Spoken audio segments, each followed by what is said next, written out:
And they looked at me as not a cost, but an investment. And they would also remind me that investing in yourself and others that you lead is like banking. If you don't deposit anything in, then how do you expect to withdraw anything out? Today, I'm excited to welcome Billy Taylor to the show. Now, we are releasing this episode on Thanksgiving Day here in America. So if you are listening from America on the day this is released, happy Thanksgiving. I hope you're able to take some time off and relax and enjoy your family. And so today it's actually appropriate that we have Billy on because I'm very thankful, quite honestly, to know Billy and to be able to work with Billy. I've known him for many years, and I got to say he's one of my favorite people of all time. I was going to say one of my favorite lean people, but he's just one of my favorite people to know. And I learned so much from Billy, and I'm inspired so much by Billy. So today on this podcast, we cover a couple different topics. Billy was here today in our studio in Goodyear, Texas, delivering a live stream keynote presentation from our studio. And so we spent some time talking about that. We talked about the practice that went into delivering this performance today by Billy and Gemba Academy's team behind the scenes. There was a lot of orchestration that needed to happen. This wasn't just like a typical Zoom call. We had multiple cameras and control rooms and guys talking to each other over headsets, and it was quite the ordeal. And so we talk about deliberate practice and what it took to deliver the performance today. And so I think there's a lot of lessons in there for all of us about how we all need to be able to practice in a deliberate way. So that was a very tangible example. We then get into Billy's business that he's in now. And Billy will talk about his background with Goodyear and all the good things that he did there.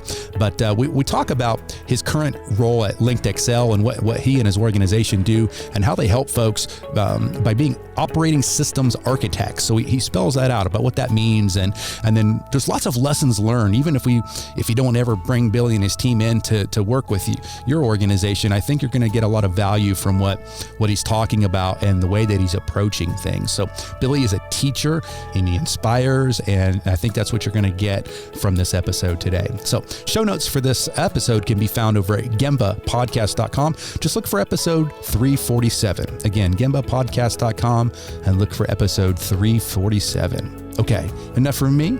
Let's get to the show. Billy Taylor, welcome to the show. How's it going? Thank you. Thank you very much. It's going very well. Very well. Great day today. Oh my gosh, it was a great day, and it's going to keep being great. But we just got done for folks that don't know. Billy did a live stream presentation with us today from our studio here in Goodyear, Texas, and it's the first one that we've done live like that. We make a lot of videos, obviously, but it's always, just shoot the video and edit it up. But this bad boy was live, man. It was hot. It was hot. It was hot. So we practiced, Billy, and absolutely. Man, thank you for doing it. And just a fantastic job, man. Fantastic job. Thank you. Well, listen, so you've been on the show before. I should have looked up the number. I don't have it up in front of me. We'll put it in the show notes. This is going to be episode 347. But Billy, before you tell us about who Billy is, in case folks that don't know, we do like to begin all of our shows with a quote. So do you have one that you want to share? Yes, I do. My favorite quote is, if you make people visible, they will make you valuable. And so behind that quote is a action. And so when you go into restaurants, when you walk into hotels, how do you treat people? Yeah. And often when I go into restaurants, I speak, and the response back, they remember you the next time. Yeah. And they feel valued. Yep. So if you make people visible, they'll make you valuable. Nice. I like it. That's a good one. Billy, in case folks aren't familiar with your story and who you are, give us a little rundown on who Billy Taylor is, a little bit about your background, and maybe how you first got into all this continuous improvement stuff, and then definitely we'll talk about your company LinkedXL. But tell us maybe how you got going in that as well. Well, I started out as right out of college. Started as a management trainee with Goodyear. So I spent 30 years with the Goodyear Tire and Rubber Company, running their union and union-free plant. So I ran their world's largest plant, and as far as union-free, and their world's largest union plant. And at that point, we were just now at I'm going to call it the infant stage of operational excellence, continuous improvement, really tool-focused, and really learn how to blend the cultural aspect with the technical aspect of lean. And so when we mastered that, we started to build a operational excellence philosophy based on the culture. And as one of my friends talked about, it was based on the culture, environment, and capability. And at that point, I started to go through the ranks at Goodyear as kind of like the fix-it guy. I would go to our harder plants, our tougher running plants, and it's all around shaping culture. And after 30 years with Goodyear, I came to the point that I was ready to retire. And actually at that point, I really wasn't thinking about going and starting another business. You know, I love speaking, I love coaching, working with people. And it's kind of how I stumbled into the next chapter of my life, which is LinkedXL. But I was really an operational excellence guru. Learned a lot from Shingo, the Shingo Institute, learned a lot from AME, just benchmarking different people, yourself, other people that were out in the industry. And that's how we started to form relationships. Yeah. One thing I've never heard you talk about, Billy, I'm curious, at Goodyear, talk about some of your early mentors, because I'm sure you had some mentors that helped you along.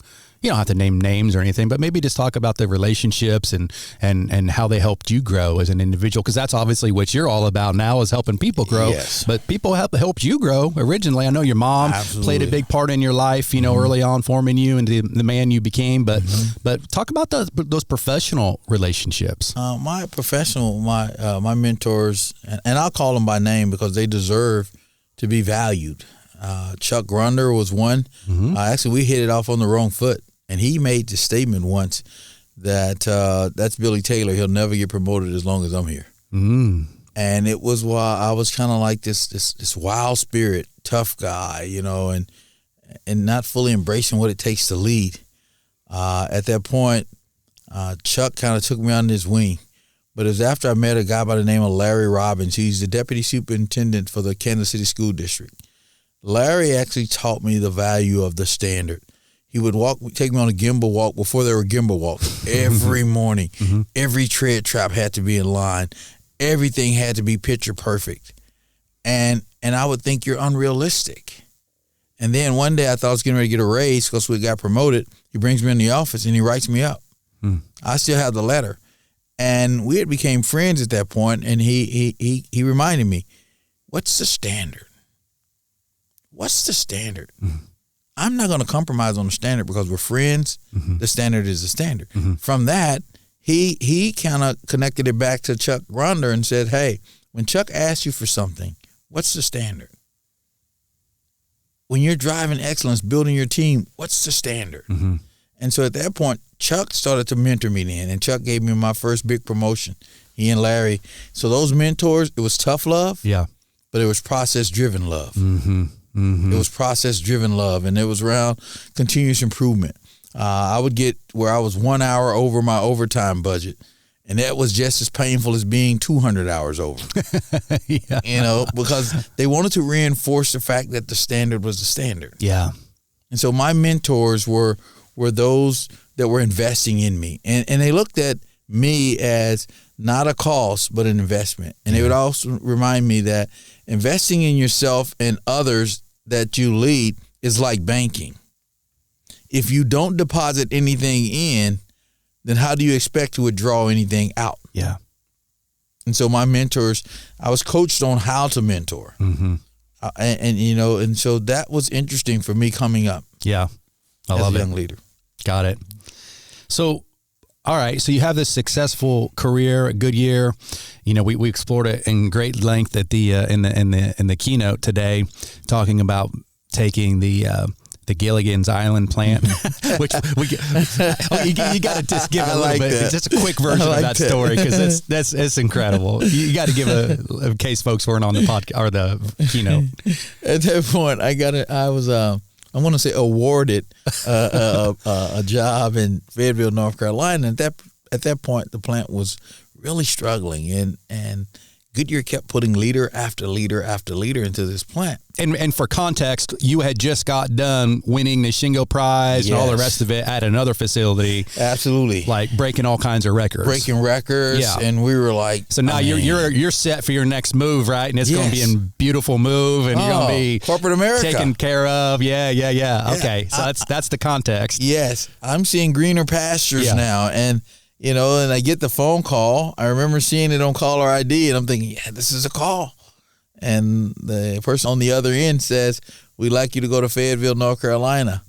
It was something out of a horror movie in my mind. I thought, no way am I going to that place. I've seen that place churn through leaders. And I remember telling him this. And I said, that place is like Gilligan's Island. It starts out on a 3-day trip, but you never come back. Okay. And I said, I've never seen nobody make it out of that. The show gets canceled eventually. Yeah, the show gets canceled eventually, but you don't make it back. Yeah. And so when I took that job, it was actually a pivotal point in my career, and probably the best lean operational excellence assignment I've ever ventured, because I understood the lean tools. Mm-hmm. I understood lean processes, but I didn't understand lean culture. See, I knew how to come in and teach how to do Kaizen events. Mm-hmm. I knew how to teach DMAIC. Mm-hmm. I knew how to teach all the A3 problem solving. I knew all of those things, but the cultural aspect is what most people miss. Yeah. And that's why most leaders fail. Yep. Leaders fail at operational excellence. And in my history, I've seen a lot of leaders struggle with the cultural piece. Yeah. Yeah. And they think they've earned the technical right to change. Yeah. But they ignore the cultural right or need to change. Okay. So I want to fast forward now. So you finished this great career at Goodyear. I'm guessing they probably didn't even want you to retire, but you did anyhow. But why did you decide then to just jump right back in and get going with this LinkedXL, which is your current venture? I really did not. I actually was going to take a break. I had a plan to take a break and explore being an author, keynote speaker, coach. One of my former plant managers called me. I'm speaking to a women's group in Cleveland, in Florida, and he goes, I've got this strategy around operational excellence and building this daily operating system. Can you stop by and look at it and give me some feedback? Because I cannot penetrate the workforce. Mm-hmm. And I show up at his office and I look at his strategy. It's great. And I look at him, I'll never forget, and I said, it's great, but it's a secret. And you can't manage a secret. Mm. And you're so concerned about putting this in the X matrix where it'll be a bigger secret. And so he videotaped it. And then I remember saying, I'm going to come back and work with you, and we're going to architect an operating system that fits this culture. Mm. And we're going to build this system that's suitable for your culture. Mm-hmm. And what we did is we put this process in place, and I think his productivity, it jumped over 50%. Mm. And he had, 40+%. I think he had over 50+% percentage improvements in waste. But here's what's interesting. It wasn't about the CI event, just the technical piece. Mm-hmm. He built a system around ownership, and people were running the organization. So their operating system embraced the technical right, but it engaged people from the cultural right. Yeah. And they focused on KPIs. And so at that point, I just thought, wow, being a business operating system architect is what's needed. Mm-hmm. Mm-hmm. And helping people shape their culture. It's like if you hired an architect to build your house, the architect doesn't come in and tell you what you need. The architect looks at the foundation and then at the structure, environment, and the capability. And then at that point, they start to architect your house. Basically, I felt that was the need for businesses today. And that's kind of your mission, I guess, at LinkedXL. Yes. Yes, to be business system architects. Don't walk into an organization with a predetermined notion of what they need. So talk a little bit about, I mean, there's a lot of different consultants running around out there, a lot of them doing good work, and some folks have different focuses, on, maybe different specialties or whatever it might be. But talk a little bit about what's different between LinkedXL's approach, compared to other lean initiatives. So from a business system architect, it's an end-to-end process. Right, we talked about it on the call. It's end to end, and end to end means one defining winning, what winning is, and you look at some lean languages. It's the current state. Define winning, and you also assess what your future state should be. Aligning the win. What should people own, and you start to incorporate that where it's extreme ownership at every level, every function, and you marry the functions and tiers. So before you start doing continuous improvement, you create a structure where you know who's at every intersection, so you can manage the intersections. And after your line winning, now the executing winning, it's around your visual management systems. They're centered on key KPIs. They're not leading indicators. So if a start of a shift, an operator walks up and you say, did you do that safety check? Did you walk your area, red or green? Did you see if there were any safety alerts, quality alerts? Did you actually make sure everyone signed that new quality release? Yes or no? Yeah. Red or green? And so those are changing on every single board. None of them no KPIs are alike. KPIs are non-negotiable. See, each function has its own issue. And then when they flip it red or green, when the manager walks up, you put yourself in the greatest position to win. Yeah. Instead of focusing on the KPI. So what's different? It's an end-to-end process where you're architecting based on what the team needs. Instead of saying, hey, I know 5S and everybody needs to do 5S. Now, there may be an element of your operating system, but what's the core need? And that's what we do differently. And we come in and we work with you. We do it with you. We build it with you. Instead of doing it to you, we do it with you. I like it. Where do you see the biggest gaps in organization? I mean, you work with different companies. I mean, there's a lot of different gaps that we see out there, but what are some of the big ones that you've identified over the last few years? This is one that was the same with me, and it's the same when I go out there and work with clients. And one would think it's the shop floor. It is the leadership. The leadership, they are the hardest ones to break to become evangelists, to drive it. They say they want it, but they don't want to let go. Yeah. The shop floor in every situation I've been engaged with, they're ready. And I warn the people, okay, you want to go put boards up? You want to go do these visual things? But you as a leadership, you're not ready.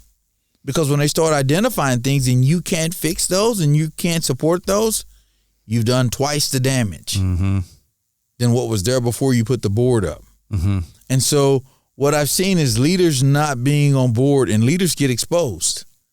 And then they shut it down. And in some cases, the leaders don't want to let go, right? And we call it letting go without letting loose. Yeah. And so the biggest challenge I've seen is leadership. And it's that middle level, right? Some senior executives say they want it, they endorse it, they write the check.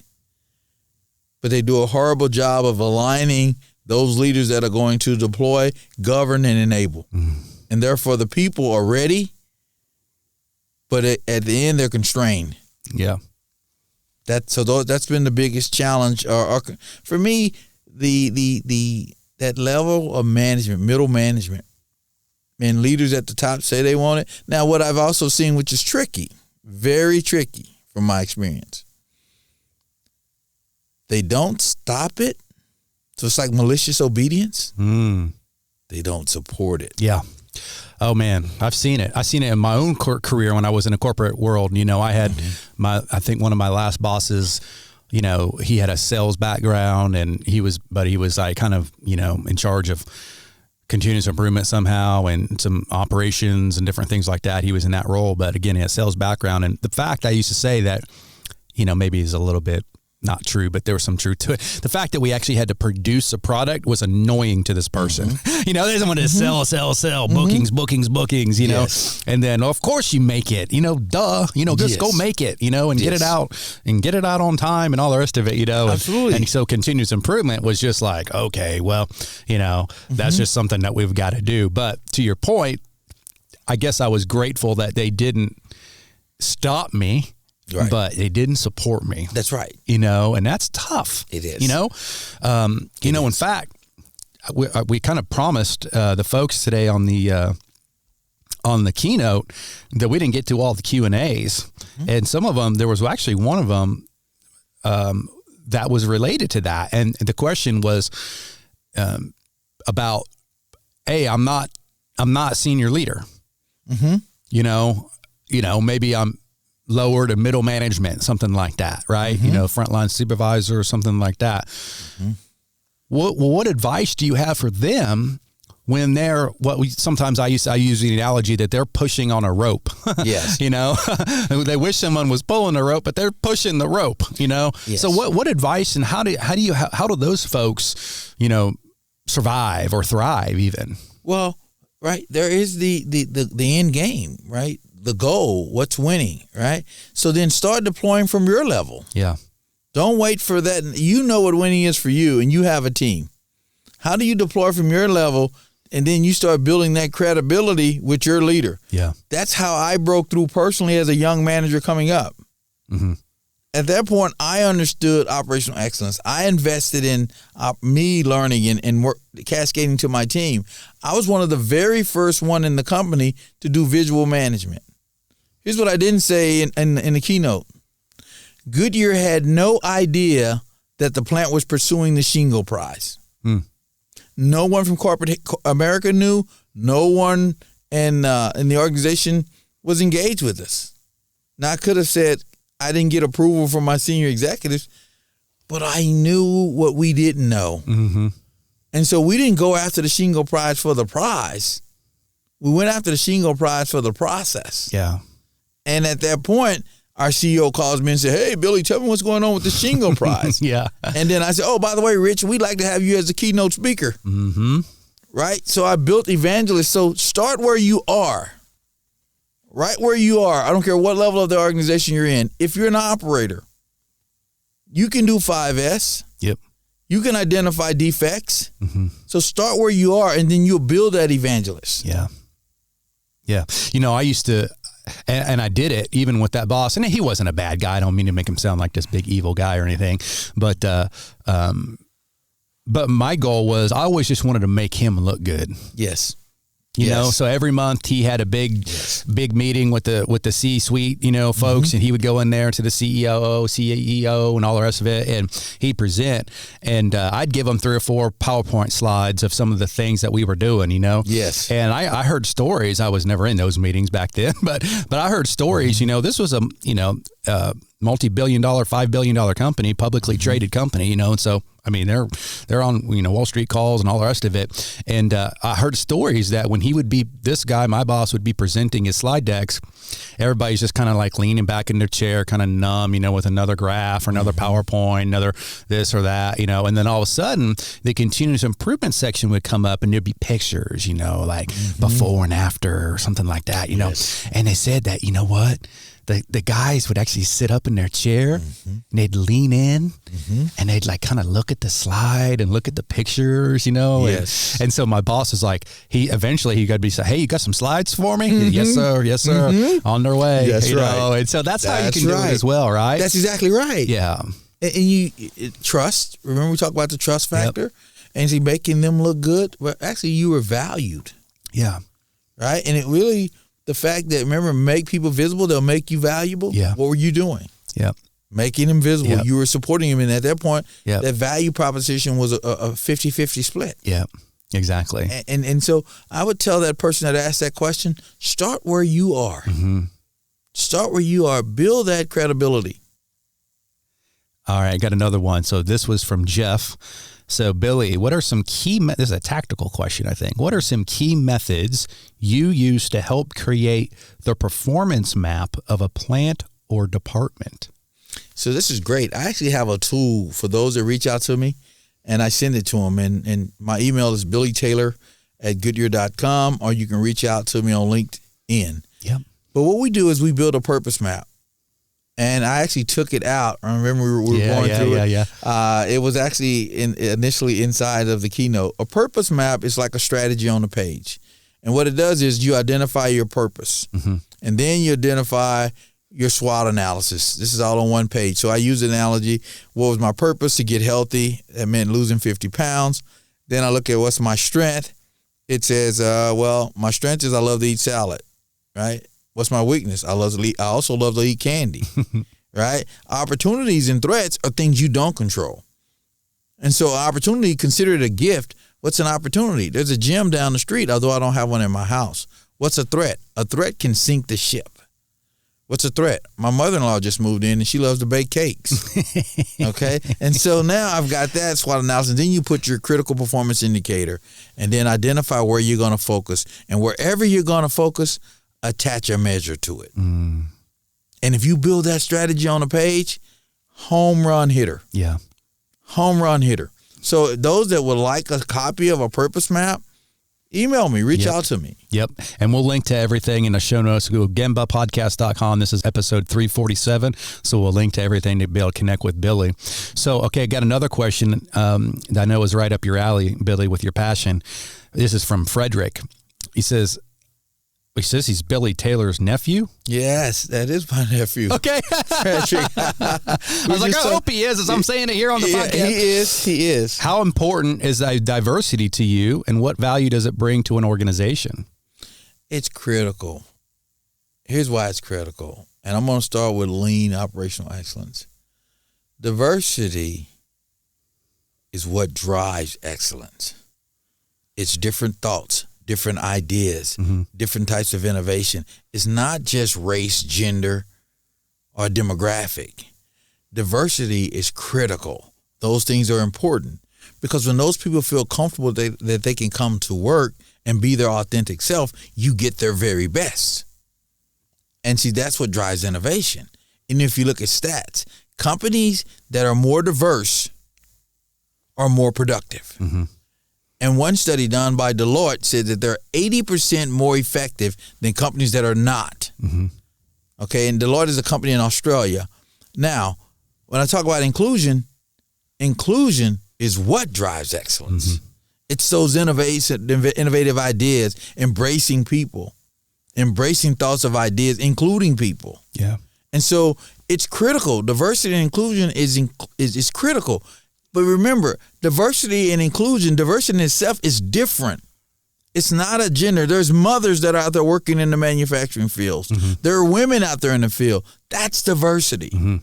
There are people that have disabilities that are out in the work. That's diversity. Yeah. So none of us are alike. So it's critical. Mm-hmm. Diversity and inclusion is critical. Yeah. It's a key element. Yep, absolutely. Okay, this is a longer one here. I was skimming it here, it's more of a statement, but maybe we can just reflect on it. This is from Kim. It says, "Hi, Billy. Thanks. Really inspiring to hear. It's been a challenge to me for years to drag management to talk and listen to their employees. But every time I see a manager truly understand it, it's all worth it. It's not like they don't want to. The whole system is just not built that way. We are on a journey with a COO that really show the way to the shop floor, ask for standards, and do try to really understand. And we are succeeding some places, but there's still a lot that just watch and more than that wait. Luckily, we in continuous improvement get to work directly with our COO on this joint action to the change. I and my family will be moving to Houston and have to build trust there too to support that winning team where I'm not the direct manager, just an influencer.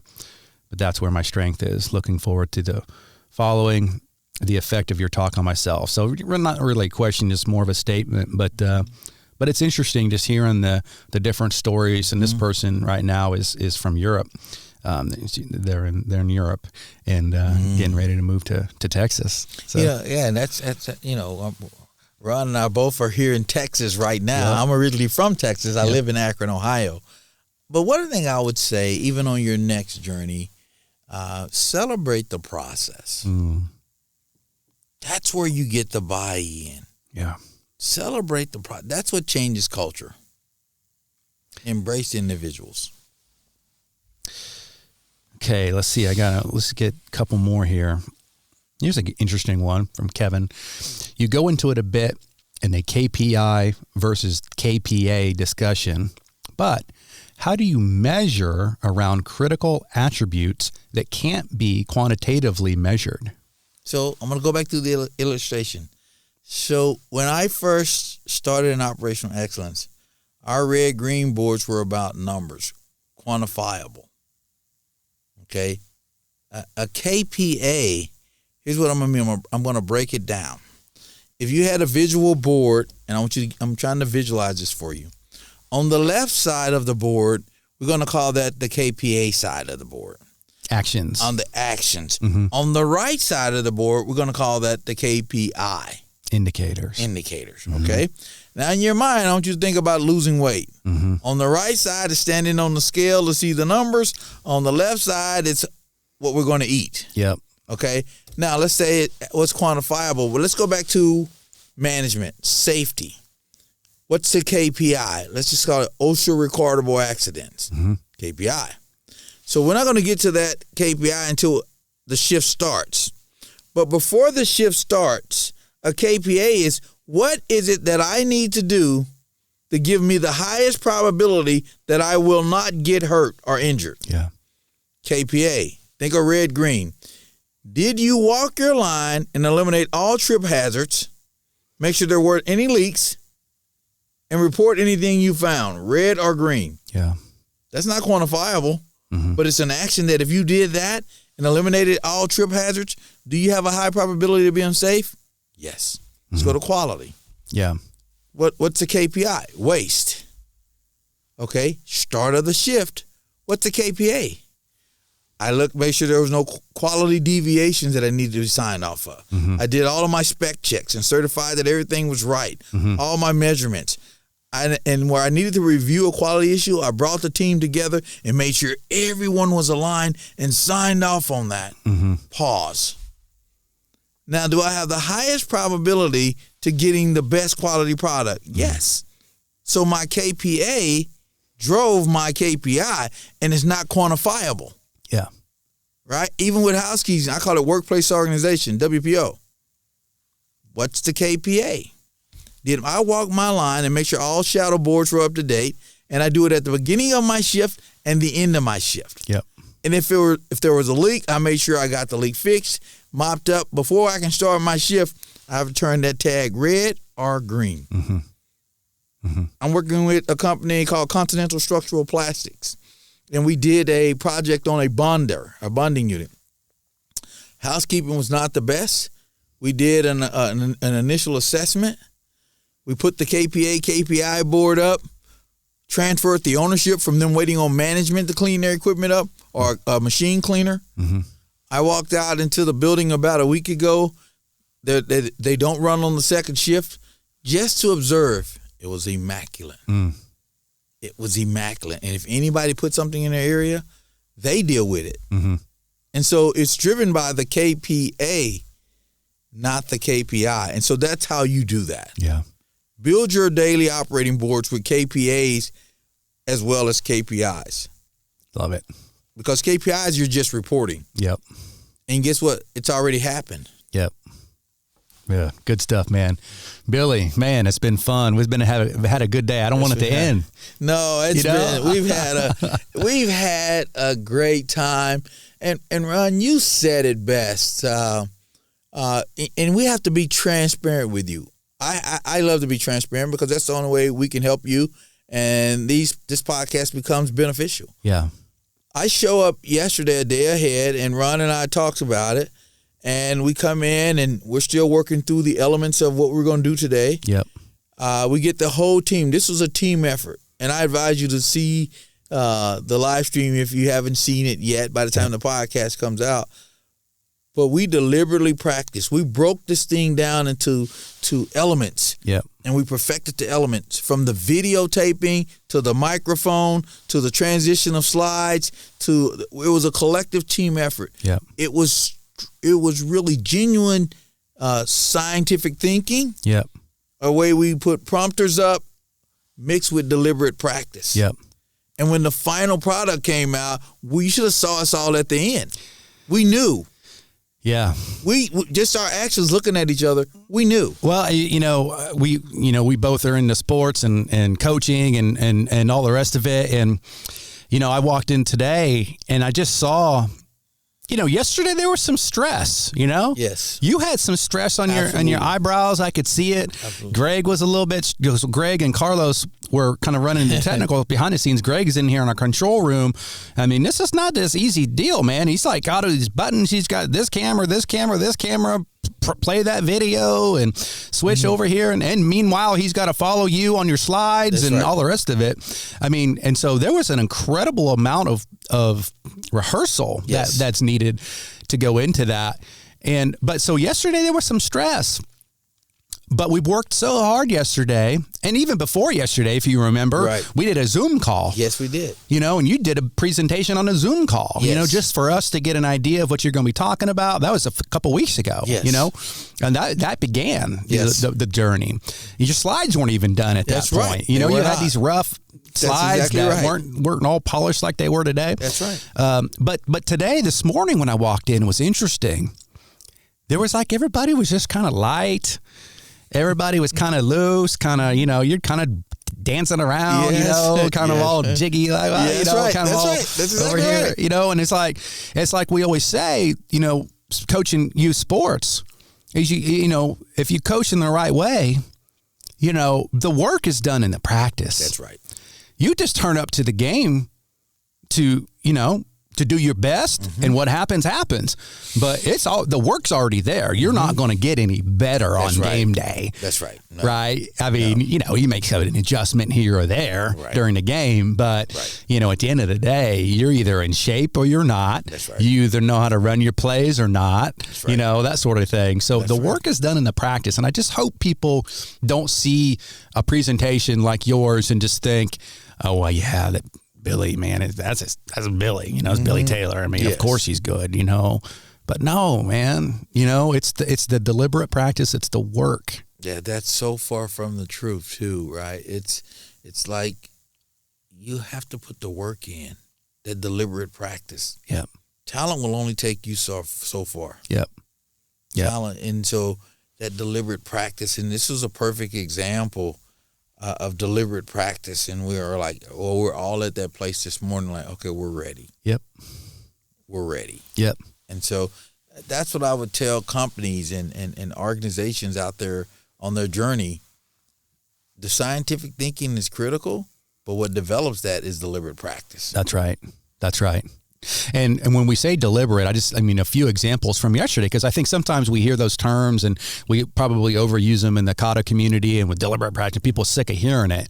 But one example was in your opening, you've got this very scripted, opening that you do, and it starts with boom, and then down goes Muhammad Ali, right? I mean, I can see it now. I could do it myself now. I saw it so many times. But we practice. Now, what was tricky from a live stream perspective was that we were playing a video that introduces you, and Greg's in here in the control room cueing that video, playing that video, and Britta was right beside him kind of monitoring the video side of it. And then as soon as the video fades out, we hit a button, and then it goes to the camera, one of the cameras. We had 3 cameras on you. We had one that went to the main camera, but that was important was that we can't have you sit there for 5 seconds and then say boom. That's right.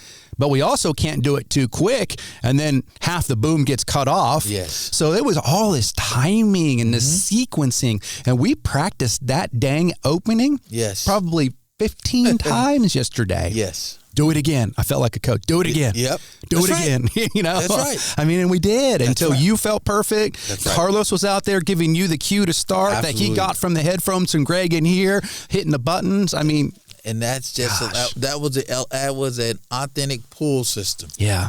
We were actually pulling from the source. Yep.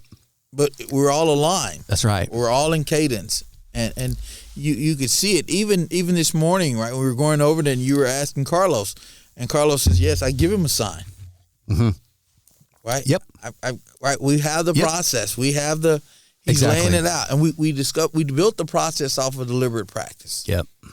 We broke it down. We knew what we had to do. Yep. Beautiful. Anyhow, Billy, what's the best way for folks to connect with you if they want to get more information on LinkedXL or just keynote speaking, Billy, and all the rest of it? Yes, you can reach out to me, one, on LinkedIn. I'm out there on LinkedIn. Also, you can go to the website, www.linkedxl.com, which is a business operating system firm. And my email's out there. Yep. On any of those sites. And I answer my own email. I answer my own social media. And if you write me, I generally get back with you. Got it. And we'll link to all that up on this is episode 347. So GembaPodcast.com, look for 347. We'll link to Billy's company and his LinkedIn and all the rest of it. So, but anyhow, Billy, thanks. I know this isn't the end, and we're going to do more of this down the road, but I feel so blessed, to be able to know people like you and to be able to work with you. And sometimes I got to pinch myself. I was like, is this real? But no, thank you. But it's genuine. I remember going with you. We were in, I think Charleston. We were at a COTA event. Yep. And we went to dinner. Yep. And then when I was in Austin, I remember I was coming back to my hotel room and I get a text from you and Billy, we're going to dinner. Are you coming? Yep. Right. That thing meant so much to me. Yep. Personally. That's to make people visible and they'll make you valuable. Yeah. And your team treated me as if I was a member of your actual staff, your team. And so that's why when you pick the phone up, when I see, I was joking with you today, when I'll be in meetings and I'll see his face is on this caller ID. and you know what? I pick up immediately. I walk out and I'll talk to him because, he's created a value system with me, a trust system with me that when he calls me, I'm going to answer. I want to talk to him. And, when he pitched the idea with me, I'm like, man, I'm all in. Yeah. Just let me know. Yep. And so that's that organizational trust, friendship trust, the value. The funniest thing about that dinner, I don't know if I've ever told you this, Billy, but we've gone out to dinner several times now, but I remember that first time, you were the big keynote guy, and this and that. And I knew you, we shaking hands and talked a few times, but I didn't know you well at that point. And I said, man, I was home over Billy. Let's invite Billy Taylor. We had some other folk and they were like, well, I'm sure he's, Billy Taylor, man, he's not going to come, and so, I learned over the years, you never know. Just ask, just ask. And boy, I'm so glad we did. That was a fun dinner. Remember that one? It was a fun dinner. Michael Lombard was there. And we had a good time. I was flattered to be asked. I'm serious. I was flattered. And we had a great time. Yep. A great time. We sure did. Awesome. All right, my friend. Well, you keep up the great work, and I know our paths will cross many, many times down the road, but today was special, and I think it's one that we're going to both remember for a long time. I agree. Thank you for having me. Take care. All right. You do as well. Thanks for listening. Whether you've been on the continuous improvement journey for many years, or perhaps you're just getting started, Gemba Academy is here to support you. And while we're best known for our more than 1,500 Lean and Six Sigma teaching and virtual tour videos, we also have a team of experienced Lean and Six Sigma practitioners available for one-on-one coaching, as well as a variety of Lean and Six Sigma certification options. To learn more and to schedule a demo, head on over to GembaAcademy.com.